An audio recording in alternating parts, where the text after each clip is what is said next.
At base naman po sa ating latest satellite imagery kaninang alas 10 ng umaga, itong si Tropical Depression Kiko ay malapit na nga po sa border ng ating Philippine Area of Responsibility at maya-maya nga ay posible na nga po itong makalabas ng ating PAR. Kaninang alas 10 ng umaga, huli po nating namataan si Kiko sa layong 1,170 kilometers east-northeast ng extreme northern Luzon. Sa ngayon, meron po itong taglay na hangin na aabot sa 55 kilometers per hour at bugso na aabot sa 70 kilometers per hour. Sa ngayon po, kumikilos po ito pahilaga sa bilis na 15 kilometers per hour. Ngayon si Kiko, dahil nga po ay malayo po ito sa ating kalupaan, wala po itong direktang epekto sa ating bansa o yung ulap po niya ay hindi magdadala ng mga pag-ulan sa anumang bahagi ng ating bansa. At wala din po itong indirect effect sa ating country. Wala din po itong enhancement o hindi niya pinapalakas ang southwest monsoon o habagat. At ngayon po, yung habagat lamang po ang nagdadala ng maulap at maulang panahon sa kanlurang bahagi ng Luzon at Visayas.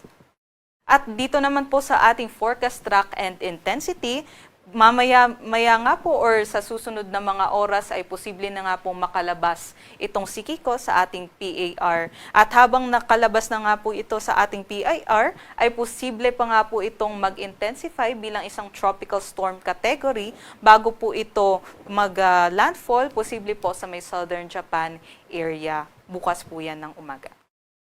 At dahil nga po malayo sa ating bansa itong si Kiko, wala po tayong tropical cyclone wind signal na nakataas sa anumang bahagi ng ating bansa. Ito naman po ang ating forecast ngayong araw. Patuloy pa rin pong umiiral ang southwest monsoon sa kanlurang bahagi ng ating bansa. Particular na nga po dito sa may Batanes, Babuyan Islands, pati na rin po sa may Ilocos region at dito rin po sa may Zambales, Bataan at Occidental Mindoro. Asahan ang makulimlim na panahon na may kalat-kalat na pag-ulan, pagkulog at pagkidlat dahil sa habagat.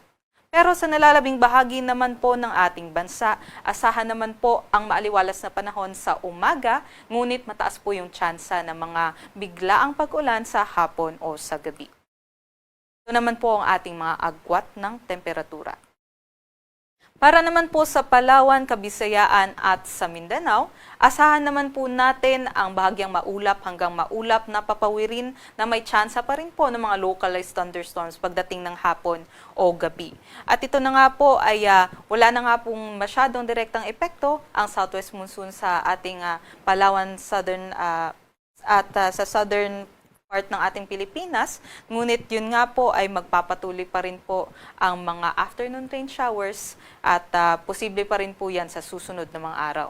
Ito naman po ang ating mga agwat ng temperatura.